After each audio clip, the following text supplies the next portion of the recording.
Hey, Alpha Females. Welcome to season 2 of the podcast. My name is Katie Freeman. It's been a minute, so before I introduce you to today's guest, I wanted to share that the focus of the podcast is shifting in its second season. I'm going to be talking all about how you can be the alpha female in your own life. I'll be interviewing guests who are successes in their own fields, asking them how they got to where they are and what advice they have for other women. Today's guest is Michelle Taylor, the founder of the Women and Wealth Initiative, a transformative platform aimed at empowering women to take control of their financial futures. With over a decade of experience in financial services, Michelle is committed to closing the wealth gap by providing financial education and a supportive community for women from all walks of life. A member of the Millionaire Founders Club and Entreprenista League, Michelle continues to guide women through their financial journeys by equipping them with the tools to overcome limiting money beliefs and create long-term security. And with that, please enjoy my wonderful conversation with Michelle Taylor. Welcome, Michelle, to the Alpha Female Podcast. I'm so excited to get to chat with you. Let's go into your background and your story. How did everything get started for you in the financial world? Well, thank you so much for having me. I love this podcast. I love what you're doing. So I am so excited to be here with you. The journey into my career in this space was definitely a winding road. I had gone to college for business. I knew that I wanted to be an entrepreneur from a young age. My dad was an entrepreneur and didn't understand until much later that I was really chasing a lifestyle instead of a career. So I originally was elementary education and realized that as much as I loved children, I did not want to be a teacher. Then I shifted to pre-dental, believe it or not. And that was because, again, my uncle was a dentist and owned his own practice. So I saw the life that he had and thought, I want to do something like that. 2 years into pre-dental, I realized that I did not want to spend my life looking at other people's teeth and finally transitioned and realized I did just want to go the entrepreneurial route. And I got a degree in business and one in marketing. I then graduated from college and had a business plan and a dream with my best friend. We were going to import goods from Western Europe and kind of like an anthropology-esque feel. And that was the plan. We sold everything we had, moved to Italy, and lived the absolute best version of life for a year. Incredible. And it was so much fun. But I also realized very quickly, with the help of my dad, that 2007 and 8, during the big recession that many of your listeners may or may not remember, but that's not the time to be importing goods from another country. So I came home and I pivoted, which I think is such a theme in so many of our lives. Women, but also just anyone that's in an entrepreneurial space, just feels like we always do that now. It's not like it used to be, you know? So I had a product that I had envisioned and dreamed of, Christian Louboutins. I love fashion. So my entrepreneurial journey kind of went through the fashion world. I trademarked, patented the use of a polycarbonate film to protect the bottom of Christian Louboutins. Oh my gosh, ingenious. It was so much fun. But again, and that was my real first taste of really developing a product and being a woman in an industry and in dealing with so many men that it was very eye-opening to see how I was almost patted on the head to say like, oh, this is so cute. Wow. Do you have a partner or a husband, or is your dad? It was wild. Wow. But it was a lot of fun. I had leukemia as a kid, well, as a 17-year-old. So through all of this trial and tribulation with the businesses, we found out we had to go through IVF. And so with this business and getting it launched, I found out in the right at the very tail end that we had to go through IVF, which really, if anybody out there has dealt with that, it was just a huge blow. So it took the wind out of my sails, and I immediately took all of the focus that was on this business and moved it over to building a family. Right. So I pivoted again and thought that I was going to put Selections, that was the name of the company. I just was going to put it on the shelf and I would come back to it. And in that time, I realized I didn't know what else to do. Because I spoke some Italian and I did love fashion. I was approached by Prada to help open some brick and mortar shops here in Central Florida. So I went to work for Prada, and in that met my now best friend and partner in business. He was in this shop buying a bag for his wife, and we started talking, and I became a client of his and realized how much I really needed financial guidance and literacy and understanding. And after having gone through it on my own, thought, okay, this is what I want to do. I want to take the experiences I had going through product development and planning and building a business as a woman, and I want to go help other women do the same thing, hopefully saving them some of the hurdles that I had to go through. And here we are today. Right. And it's amazing how just a chance meeting can just completely shift everything.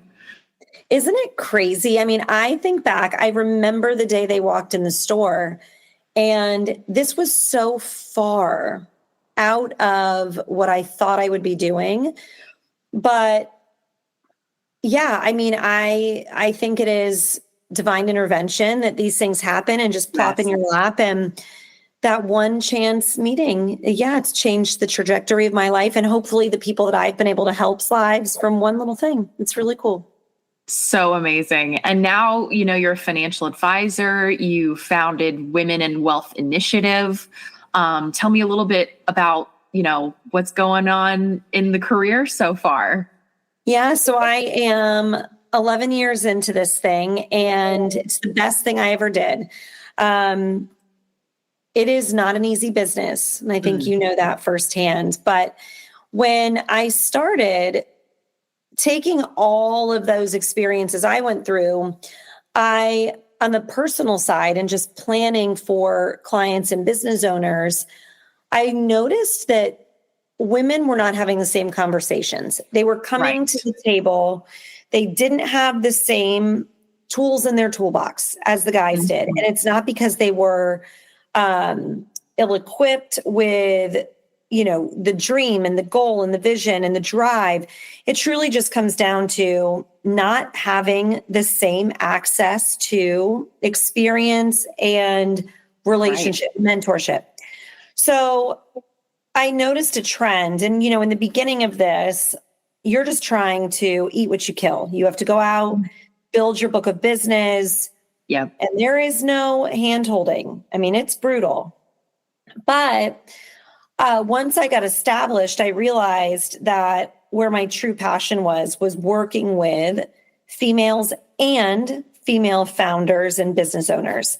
And in working with them, Women in Wealth, which has been an initiative since 2020, in this past year, it's finally now come to life as its own entity.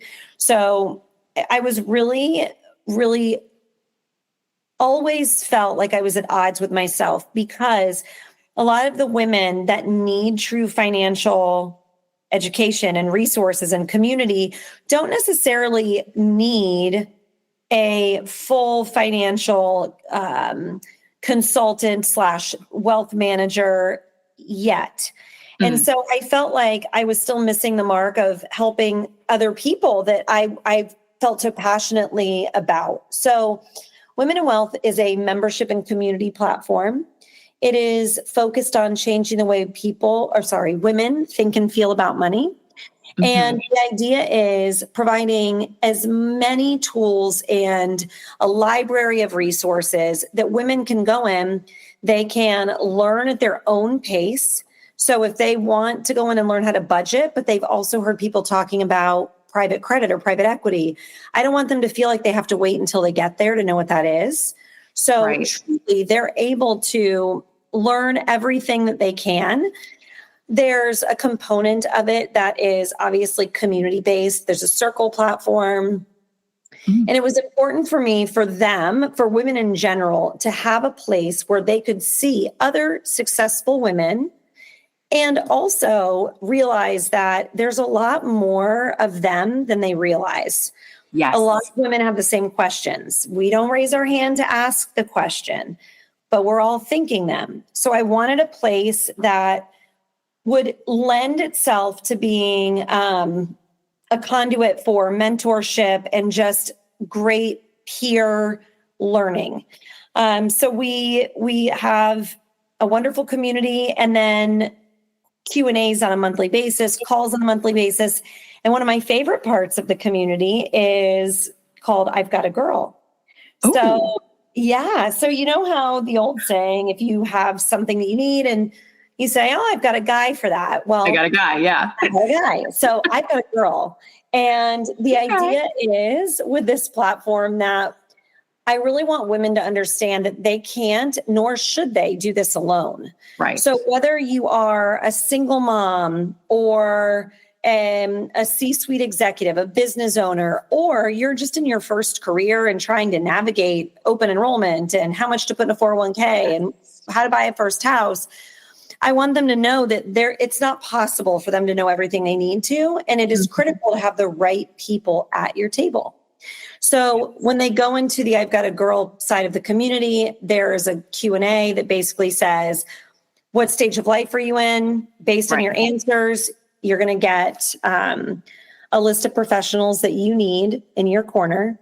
And then there is a directory of women that I have spent countless hours getting to know, vet, and understand their process, that I then can hopefully send their good graces and skills to women that need it and go from there. So that's Women in Wealth. It's the ultimate networking platform for women. Yeah. And I love it. Great place to look up when you're, like even now with the tariff conversations, we're going in to update everything so that people understand what this all means. And because we're not raising our hand. We're not talking about these things on the golf course with our friends. We're talking about other things. And that's part of the issue as well, is changing the conversations that we're having with our friends and the women in our lives that we care about. Absolutely. I mean, the approach that a lot of advisors have towards women clients is just so male focused. I feel like one of the ways that they can break through that is ask them, what keeps you up at night? And then start there. Get to know them. I love that you said that, because I ask that question often. Yeah. And I tell women all the time, if you're in a situation, any of your listeners, where they're married to somebody and they have a partner that is figuring out all the financials, that's fine. Right. I always say, just because you aren't rowing the canoe doesn't mean you shouldn't be in the boat. Absolutely. You need to understand what's going on. Why are we saving this? Where is it going? And God forbid, if something happens and you find yourself divorced or widowed, you understand how to pay your bills. You understand what the objectives are. You've got to know what's going on. You don't have to lead the charge. Right. Exactly. And we plan so differently than men.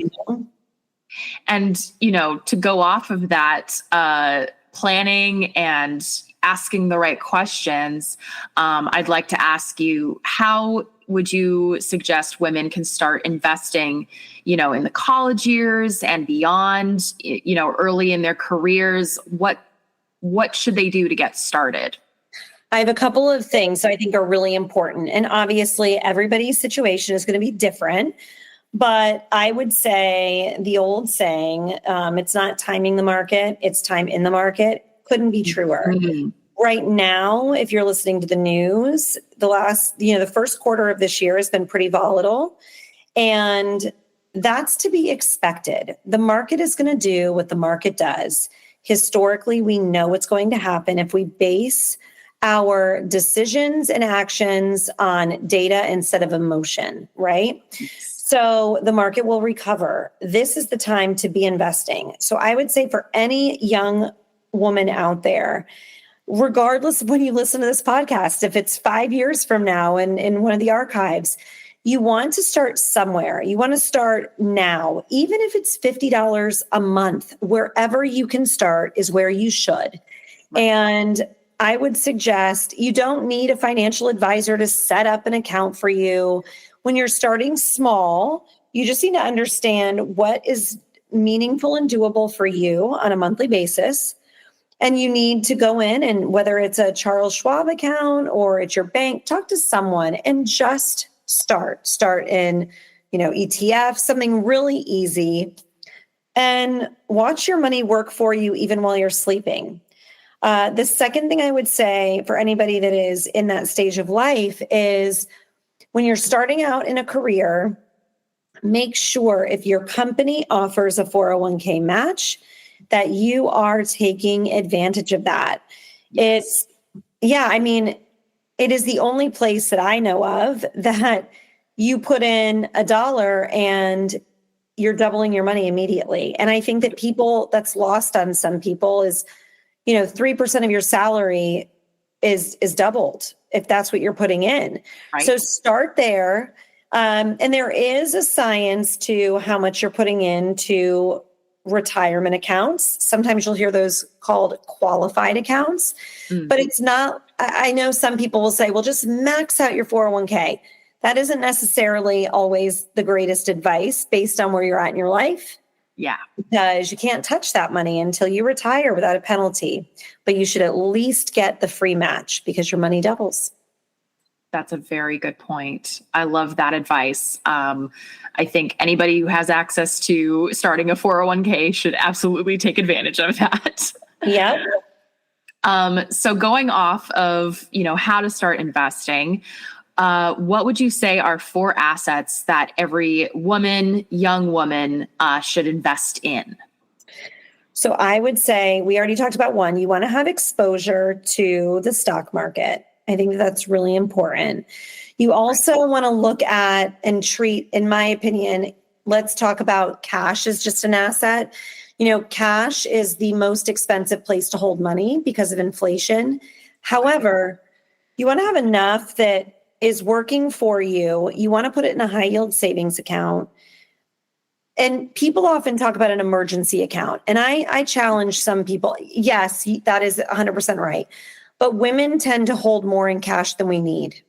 We're more conservative.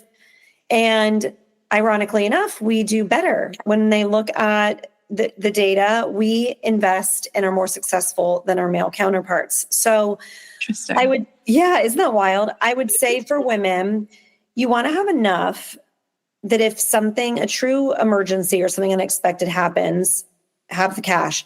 But I run into women all the time that will say, well, I need 6 months of expenses. Well, if 6 months of expenses, let's just say that you're well into your career and that's $30,000 and you don't have anything in the market. If you have a W-2 job and you are responsible with your money, I don't think that you need that much there because it's not, no real emergency is going to be $30,000. When you think about it, like that it needs to be treated overnight. I mean, if there's something big, and you know this, but like an investment account or a high yield savings account, those dollars are still what we call liquid. right? You can get to them within 24 hours. Right. So I don't want anyone listening to think, I want to hoard my cash in case of this big emergency, because the reality is you have an investment account, you can get it. But at the same time, you want to have enough to protect yourself. So figuring out how much to invest in cash and then putting it into a high yield savings account, even a CD, things like that. The third piece I would say, as they grow throughout their, financial journey, is real estate is really a heavy hitter. So I know a lot of people are always excited about buying their first home, but this is where there's an opportunity to talk to professionals and say, I don't know, maybe the first home is buying a duplex and renting out the other side so that you're paying for the entire thing with someone else's money. I don't know about you, but I do feel like real estate always wins if you have the ability to afford it and hold it, regardless of what's going on. Absolutely. So I would say real estate is definitely something that you want to pursue, even if you don't know where you want to live and you're living a great life and traveling the world. There's nothing wrong with having an apartment or a small property that is within your budget that you can be renting out. And again, using somebody else's rent money to pay off your mortgage. Yes, exactly. I think the fourth piece is where things get a little bit more complex. And these are the conversations that women need to have. There's something called alternative investments. And really that's anything that is not necessarily like on the S&P 500. It's not a traditional investment. This is looking at things like private credit, private equity, venture capital. If you partner with the right resources, you're able to go in and, let's say real estate is something you're passionate about, but you don't have enough money to buy a house. You could go into a real estate syndication. And that is giving you the exposure to real estate. It's giving you the exposure to the tax strategies that come with being a real estate investor. And you can do that, excuse me, with a much smaller point of entry. It's $25,000 even. So for someone that's like, I don't want to be tied down with a big rental property or an investment property yet, maybe it's real estate syndications. Okay. So those, private credit, private equity, venture capital, all of those things, investing in businesses, owning a business. We are in a time now where, unlike any other time in history, women control more of the money. Right. And baby boomers are retiring at a alarming pace. Yeah. There are so many of them that have established a great business, but have not brought it into the 21st century. And for the young women listening, that's like an easy thing to focus on. So now is a special time. I love all that advice. Thank you so much. Sure. I do want to touch on, being in the financial services industry. What sort of advice do you have for women going into that industry? Things that they might encounter and how to deal with it. Okay, ladies, listen, this career is incredible. It is meant for us. And I would love to have more of you at the table. So like I mentioned in the beginning, it is not an easy start. It takes a lot of grit. And I think that is the number one difference maker, is grit and consistency in this business. There is no way to cheat the system. If you're starting in this world and they give you the blueprint and say, you've got to talk to this many people to get this kind of result, you may beat those metrics one month, but the next month they average out. They always win. So I would say go into it with clear eyes and a lot of ambition, because women need women in this space. As I alluded to earlier, women plan differently than men. We are far more emotional. This career is very much relationship based. And I just feel like we do it better. We ask better questions. We lean in on the emotional side of money. Empathize. And it's not just about a rate of return with women. With men, they want to know what can my money do for me? With women, they just want to know I can go on the vacation and the trips with my friends. I can get married. I can have a baby. I can retire. I can do all of that. I don't care how much the return is as long as I can get the goals. Right. And so I think that women need to work with other women. So the advice I have is to look into this seriously. Don't let the lack of women in the space discourage you. That is what makes it, I think, even more exciting, is there's so many trailblazers that we need that can really change what this looks like for everyone. I would say be prepared to work really hard and be prepared to surround yourself with guys that are, on work outings. It's always about going to the golf course or bourbon and cigars, but we can change the narrative, and I think that we are growing in this space. I think that for any women that want a family, I think that this career opens so many doors. You truly are a business owner that has autonomy of time, which the older you get, the more you realize that really is the only asset that matters. Yes. But it allows you. I don't take any meetings in the mornings until 9:30. I take my 2 young kids to school. If I have to take them to a doctor's appointment or a baseball game or a dance class, I take them. And it's because I can build my calendar around the life that I want.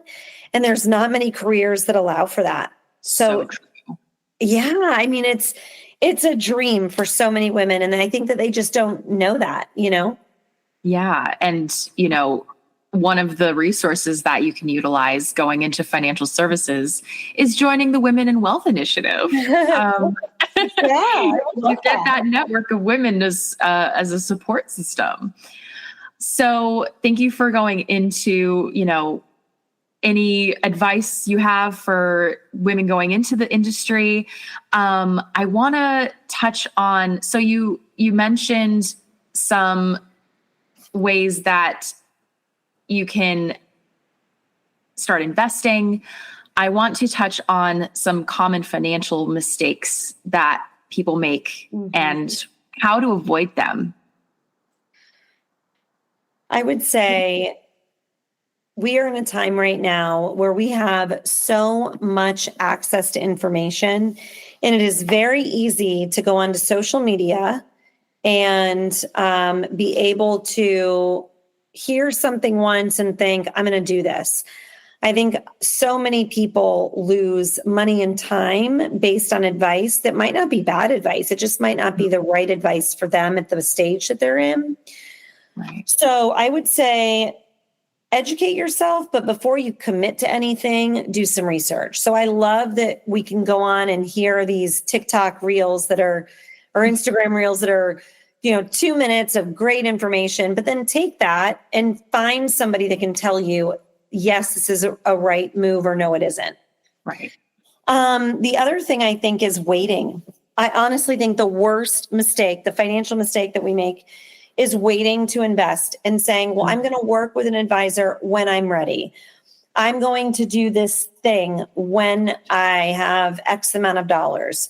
Do everything, just do it on a smaller scale, and then work up to the point that you envision for yourself. And then I think, obviously, coming out of this, space of being in college, I always am discouraged when I hear young women say that they are, number one, in debt. And I know that's unavoidable for some of us with student loan debt. Right. I also want people to understand that student loan debt is not considered bad debt. So don't be in any hurry. Don't let that monkey on your back drive you crazy. But I always want to encourage young women and women in general at any stage of life to not live in an or universe. We want to live in an and universe. So, yeah, I want to pay off debt and I want to save and I want to invest. So if you can come up with a plan and I don't know, I have $300 a month left every month, don't put all 300 towards credit card debt. And some people would tell you to do that. But in my opinion, if you're putting everything towards credit card debt, you're never going to get back the time you have to put money into an investment account. And if you don't have an emergency fund, what happens if your tire goes flat and now you're going to put it on a credit card? Right. So I would say that's the biggest mistake that we can make at this stage at any stage really, is living in an or universe instead of an and. Do it all, just do it all at a capacity that is achievable. I love that. Thank you so much for covering that. I want to wrap up this conversation with touching on some resources that you might want to suggest on how to jumpstart a money mindset, and tell us what you're working on.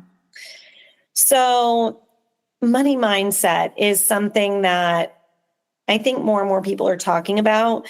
And it's really interesting because as women come into their own, we realize that we bring so much of our past experiences with us, and that can be good and it can be bad. So I think it's really important to identify what your money mindset is and if it needs to be adjusted. Understanding that, I have a podcast as well. And so many of the women I've talked to on there say that before they were successful, they equated success and wealth with greed and not nice people. And that is really just not the case.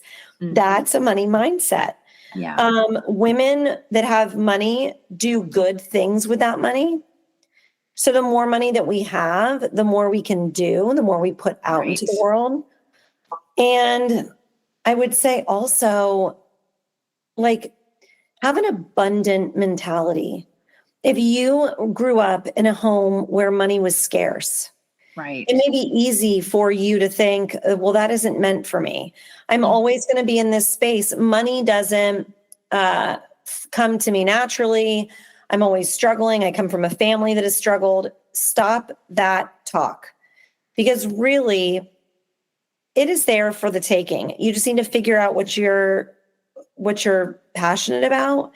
Go out and do it. Be an entrepreneur, or climb the corporate ladder, or figure out a side hustle. If you're a stay-at-home mom and you're like, this is where I want to be, there's so many ways to make money, especially in the day and age that we're in. Exactly. So I would just say, don't let money mindset hold you back.